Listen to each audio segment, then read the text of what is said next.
देश विदेश और राज्यर खबर विषय अपडेट रही ओडिशा अपडेट पॉइंट चैनल को सब्सक्राइब करने सहित ऑल नोटिफिकेशन को ऑन करंतु। नमस्कार, शुभ सकाळ, जय जगन्नाथ। आसंतु नजर पकाइबा आज सकाळ मुख्य खबर उपरे।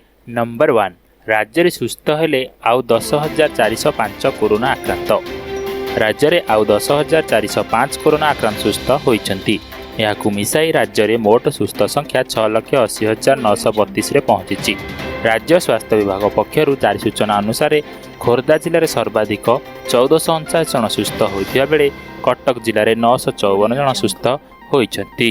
सेहीपरि अनुगुल में 908, सुंदरगढ़ में 705, मयूरभंज में 564, जाजपुर में 495 जन कोरोना आक्रांत सुस्थ होइछंती। नंबर 2, स्नान पूर्णिमा नीति संपर्क में एपर्यंत चूड़ांत निष्पत्ति नियाजाई नहीं। पुरी में देवस्नान पूर्णिमा नीति आयोजन नहीं एपर्यंत कौन चूड़ांत निष्पत्ति नियाजाई नहीं। तेबे एने सेवायत और अन्य पक्ष मानक सह आलोचना चली बोली पुरी जिलापाल समर्थन वर्मा कहिसेंती। गणमाध्यम को से कहिसेंती जे देवस्नान पूर्णिमा आयोजन लगी एक प्रस्तुति बैठक अनुष्ठित हो जाइछि। सेथिरे स्नान पूर्णिमा नीति सह जड़ित सेवायत माने जोगा देइथिले। कोविड गाइडलाइन सह किपरि यह आयोजन हेबो से नहीं बैठक रे आलोचना होइथिला। सेवायत माने मध्य विभिन्न प्रस्ताव देइथिले, मात्र ए संपर्क रे चूड़ांत निष्पत्ति एपर्यंत निया जाई नहीं। तेबे खूब शीघ्र ए संपर्क रे निष्पत्ति निया जिवो बोली से कहिसेंती। चलित वर्ष जून 24 तारिख रे स्नान पूर्णिमा पड़ुची। गत वर्ष कोविड कटकणा पाई बिना श्रद्धालुर स्नान यात्रा नीति आयोजन करा जाइथिला। नंबर 3, आगामी 24 घंटा मध्य अनेक जिले में कालबैशाखी और वर्षा संभावना। राज्य में आगामी 4 दिन कालबैशाखी और वर्षा संभावना रहुथिबा भुवनेश्वर आंचलिक पाणीपाग केन्द्र पक्षर प्रकाश। तेबे आसंता 24 घंटा मध्य कोरापुट, नवरंगपुर, मालकानगिरी, नुआपड़ा, कलाहांडी, रायगड़ा, कंधमाल, गजपति, गंजाम, नयागढ़, खोर्धा, मयूरभंज, बालेश्वर और भद्रक आदि जिले में गोटे 2 स्थान में कालबैशाखी संभावना रही भुवनेश्वर आंचलिक पाणीपाग केन्द्र पक्षर पूर्वानुमान करा जायछि। उक्त जिलागुड़ी को येलो वार्निंग भी जारी करा जायछि। नंबर 4, बालेश्वर रे बात्यांचल रे स्थिति अनुध्यान कले केन्द्रमंत्री धर्मेंद्र प्रधान।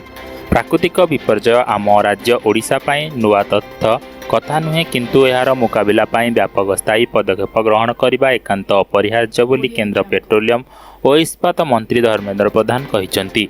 आज बालेश्वर जिलार बात्या प्रभावित अंचल सदर ब्लॉक अंतर्गत श्रीकोण पंचायत चारगोछिया गाँवर क्षयक्षति अनुधान करने पर मंत्री श्री प्रधान गणमाध्यम जरिया जणाइछन्ति जे एथि निमंते राज्य सरकार दीर्घश्रुति योजना आवश्यक।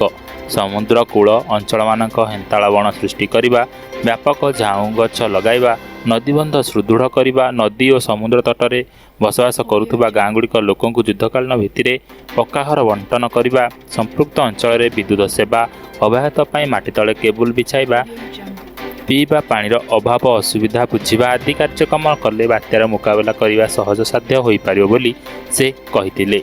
नंबर 5, मे मास सबुठु घातक थिला, जून आणिबो आश्वस्ति।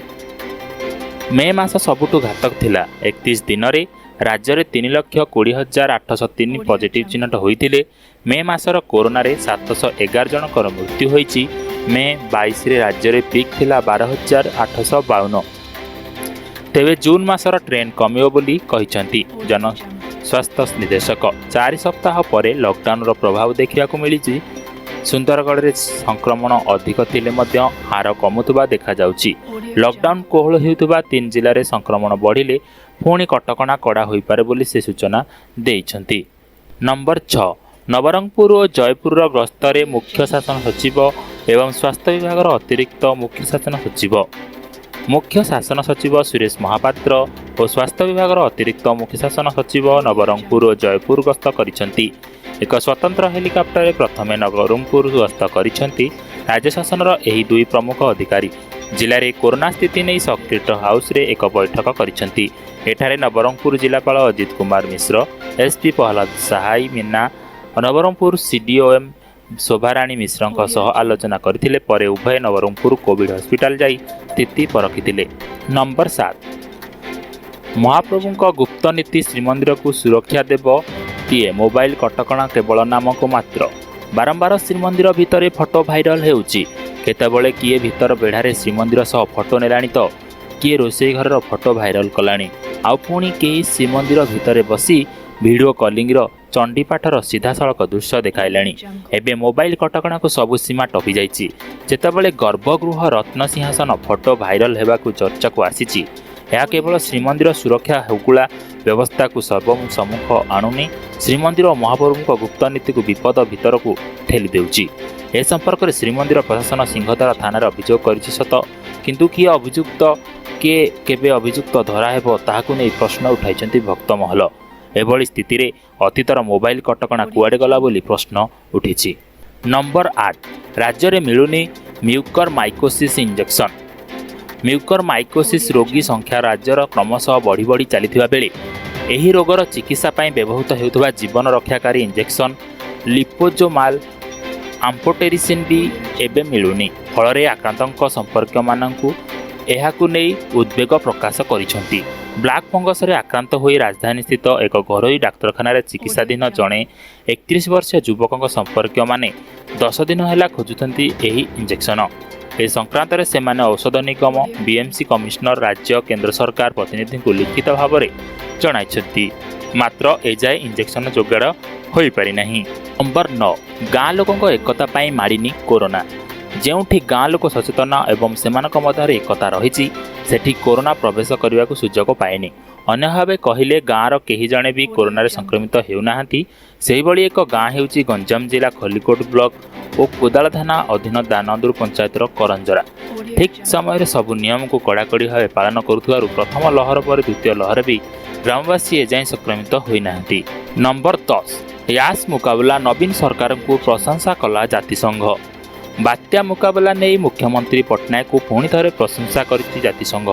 ଜାତିସଂଘର ବରିଷ୍ଠ ଅଧିକାରୀମାନେ ମିଜୁତୋରି ଗଣମାଧ୍ୟମକୁ କହିଛନ୍ତି ଯେ ବିପର୍ଯ୍ୟୟ ମୁକାବିଲା ପାଇଁ କେମିତି ସଠିକ୍ ପରିଚାଳନା, ସୁଚିନ୍ତିତ ଯୋଜନା ଏବଂ ପୂର୍ବରୁ ପ୍ରସ୍ତୁତ କରାଯାଇଥାଏ, ତାହା ନବୀନ ପଟ୍ଟନାୟକ ସରକାରଠାରୁ ଶିଖିବା କଥା। ବିପର୍ଯ୍ୟୟ ମୁକାବିଲା କ୍ଷେତ୍ରରେ ଓଡ଼ିଶା ଉଦାହରଣ ସୃଷ୍ଟି କରିଛି। ସେ ଆହୁରି କହିଛନ୍ତି ଯେ ସମ୍ବଳର ସୁବିନିଯୋଗ ଏବଂ ସଠିକ୍ ପରିଚାଳନା ଯୋଗୁଁ ବାତ୍ୟା ଭଳି ବିପର୍ଯ୍ୟୟକୁ ଠିକ୍ ଢଙ୍ଗରେ ଓଡ଼ିଶା ମୁକାବିଲା କରିପାରିଛି। 1999 ମହାବାତ୍ୟା ପରେ ମୁଖ୍ୟମନ୍ତ୍ରୀ ନବୀନ ପଟ୍ଟନାୟକ କ୍ଷମତାକୁ ଆସିଥିଲେ। ଏହାପରେ ବିପର୍ଯ୍ୟୟକୁ ରୋକିବା କ୍ଷେତ୍ରରେ ନବୀନ ସରକାର ବଡ଼ ଧରଣର ପଦକ୍ଷେପ ନେଇଛନ୍ତି ଓ କ୍ଷୟକ୍ଷତିକୁ ରୋକିବାରେ ସେମାନେ ସମର୍ଥ ହୋଇଛନ୍ତି। 1999 ମସିହାରେ 10,000ରୁ ଅଧିକ ଲୋକଙ୍କର ମୃତ୍ୟୁ ହୋଇଥିଲା ବେଳେ ମଧ୍ୟ ଜାତିସଂଘ ଅଧିକାର ଜଣକ ମନେ ପକାଇଛନ୍ତି। ନମ୍ବର 11, କରୋନା କାଳର ଅର୍ଥନୀତି ନେଇ ଆସିଲା ରିପୋର୍ଟ। ଦୀର୍ଘ 40 ବର୍ଷ ଭିତରେ ସର୍ବନିମ୍ନ ସ୍ଥାନକୁ ଖସିଲା ଅଭିବୃଦ୍ଧି ହାର। କରୋନା ମହାମାରୀ ଦେଶର ଅର୍ଥନୀତିକୁ ଏକ ପ୍ରକାର ଦୋହଲାଇ ଦେଇଛି। ଦୀର୍ଘ 4 ଦଶନ୍ଧି ଭିତରେ ସବୁଠୁ ବଡ଼ ସଙ୍କଟ ଭିତରକୁ ଠେଲି ହୋଇଯାଇଛି ଦେଶର ଅର୍ଥନୀତି। କରୋନା ସହ ଲଢ଼େଇ ଭିତରେ ଆଜି ଆସିଛି 2020-21 ଆର୍ଥିକ ବର୍ଷର ବାର୍ଷିକ ଜିଡିପି ଅର୍ଥାତ୍ ଗ୍ରସ୍ ଡୋମେଷ୍ଟିକ୍ ପ୍ରଡକ୍ଟ ଅଭିବୃଦ୍ଧି ହାରର ରିପୋର୍ଟ। ଜିଡିପି ଅର୍ଥାତ୍ ଗ୍ରସ୍ ଡୋମେଷ୍ଟିକ୍ ପ୍ରଡକ୍ଟ ହେଉଛି ଗୋଟିଏ ବର୍ଷ ଭିତରେ ଦେଶରେ ଉତ୍ପାଦିତ ହେଉଥିବା ସମସ୍ତ ସାମଗ୍ରୀ ଓ ସେବାର ମୂଲ୍ୟ। ଭାରତ ସରକାରଙ୍କ ପକ୍ଷରୁ ଆକଳନ କରାଯାଇଥିବା ଏହି ରିପୋର୍ଟ ଅନୁସାରେ 2020-21 ଆର୍ଥିକ ବର୍ଷରେ ଦେଶର ଜିଡିପି ଗ୍ରୋଥ୍ ରେଟ୍ ରହିଛି -7.3%, ଯାହାକି ଗତ 4 ଦଶନ୍ଧି ଭିତରେ ସର୍ବନିମ୍ନ। 1979-80 ବର୍ଷର ଶେଷ ଥର ପାଇଁ ଦେଶରେ ଜିଡିପି ଅଭିବୃଦ୍ଧି ହାର -5.20% ରହିଥିଲା, କିନ୍ତୁ ଏହାପରେ କୌଣସି ବର୍ଷର ଦେଶର ଜିଡିପି ଅଭିବୃଦ୍ଧି ହାର ଶୂନ୍ୟ ତଳକୁ ଖସିନଥିଲା। ଏପରିକି 1991-92ରେ ଆର୍ଥିକ ବର୍ଷର ଜିଡିପି ଅଭିବୃଦ୍ଧି ହାର 1.4% ରହିଥିଲା। ହେଲେ କରୋନା ମହାମାରୀର ମାଡ଼ ଦେଶର ଅର୍ଥନୀତିକୁ ଦୋହଲାଇ ଦେଇଛି। ନମ୍ବର 12, 2ଟା ଟିକା ମିଶାଇ ନେଲେ କ'ଣ ହେବ? କିଛି ସପ୍ତାହ ମଧ୍ୟରେ ଭାରତରେ କରାଯିବ ଏହାର ପରୀକ୍ଷା। ଯଦି କୋଭାକ୍ସିନ୍ ଓ କୋଭିସିଲ୍ଡ ଟିକା ମିଶାଇକି ନେବେ ତେବେ କ'ଣ ହେବ? ଶରୀରରେ କେଉଁ ସବୁ ପ୍ରାଶପତିକ ଦେଖାଦେବ? କେବେ ଭାବିଛନ୍ତି କି? ଯଦି ନା, ତେବେ କିଛି ସପ୍ତାହ ମଧ୍ୟରେ ଆପଣ ଏହା ଜାଣିବାକୁ ପାଇବେ। କାରଣ କିଛି ସପ୍ତାହ ମଧ୍ୟରେ ଭାରତରେ 2ଟି ଅଲଗା ଅଲଗା ଟିକାକୁ ମିଶାଇ ପରୀକ୍ଷା କରାବାକୁ ଯାଉଛି।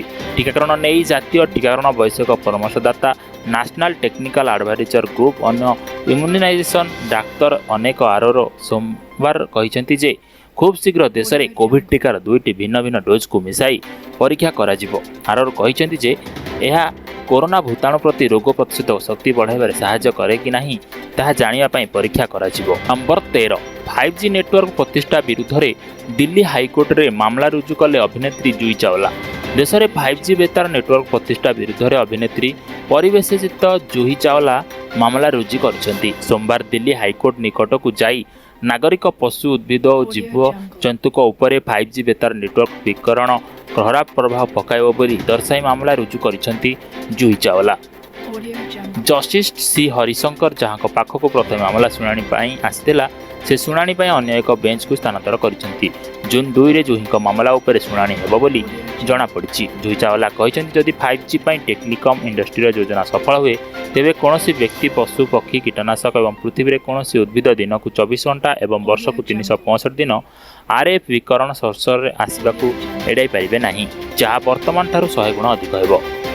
ଏହି 5G ଯୋଜନା ମାନବ ଉପରେ ଗୁରୁତର ଅପୂରଣୀୟ ପ୍ରଭାବ ଓ ପୃଥିବୀର ସମସ୍ତ ଇକୋସିଷ୍ଟମକୁ ସ୍ଥାୟୀ କ୍ଷତି ପହଞ୍ଚାଇବ ବୋଲି ସେ କହିଛନ୍ତି। ନମ୍ବର 14, ଏଭରଗ୍ରୀନ୍ ଜାହାଜ ଫସିବା ଘଟଣାରେ 4000 କୋଟି ଟଙ୍କାର ଜରିମାନା ମାଗିଲେ ସୁଏଜ୍ କେନାଲ କର୍ତ୍ତୃପକ୍ଷ। 2 ମାସ ତଳେ ସୁଏଜ୍ କେନାଲର ଜାହାଜ ଏଭରଗ୍ରୀନ୍ ଫସିଥିବା ଘଟଣା ବାବଦରେ ଆପଣ ଅଳ୍ପ ବହୁତ ଜାଣିଥିବେ, ଯାହାଦ୍ୱାରା ବିଶ୍ୱରେ ବାଣିଜ୍ୟିକ କାରବାର ପ୍ରଭାବିତ ହୋଇଥିଲା। ତେବେ ବର୍ତ୍ତମାନ ଇଜିପ୍ଟର ସୁଏଜ୍ କେନାଲ ପ୍ରାଧିକରଣ ଜାପାନ କମ୍ପାନୀକୁ $550 ମିଲିୟନ, ପ୍ରାୟ 4000 କୋଟି ଟଙ୍କା ଜରିମାନା ବାବଦକୁ ମାଗିଛି। କମ୍ପାନୀର ଜାହାଜ ଏଭରଗ୍ରୀନ୍ ମାର୍ଚ୍ଚରେ ସୁଏଜ୍ କେନାଲରେ ଅଟକି ଯାଇଥିଲା ଏବଂ 6 ଦିନ ପର୍ଯ୍ୟନ୍ତ ଜାହାଜ ଚଳାଚଳ ବନ୍ଦ ରହିଥିଲା। ନମ୍ବର 15, ଚୋର ପେଟରୁ ବାହାରିଲା 35 ଗ୍ରାମର ସୁନା ମୁଦି। କର୍ଣ୍ଣାଟକର ମାଙ୍ଗାଲୁରୁରୁ ଏକ ଆଶ୍ଚର୍ଯ୍ୟଜନକ ମାମଲା ସାମ୍ନାକୁ ଆସିଛି। ଏକ ଚୋରର ପେଟରୁ 35 ଗ୍ରାମ ସୁନା ଉଦ୍ଧାର କରାଯାଇଛି। ଚୋରଟି ଖସିଯିବା ପାଇଁ ଆଇସ୍କ୍ରିମ୍ ସହିତ ସୁନା ଅଳଙ୍କାର ଗିଳି ଦେଇଥିଲା। ଏହାପରେ ତାକୁ ଡାକ୍ତରଖାନାରେ ଭର୍ତ୍ତି କରାଯାଇଥିଲା। ସେଠାରେ ଥିବା ଡାକ୍ତରଖାନାରେ ତାଙ୍କର ଏକ୍ସରେ କରାଯାଇଥିଲା ଆଉ ପେଟରେ ସୁନା ମୁଦି ଥିବାର ଜଣାପଡ଼ିଥିଲା। ଆଉ ରବିବାର ଦିନ ଡାକ୍ତରଖାନା ଅପରେସନ୍ କରି ତାଙ୍କ ପେଟରୁ ମୁଦି ଏବଂ କାନଫୁଲ ବାହାର କରାଯାଇଥିଲା।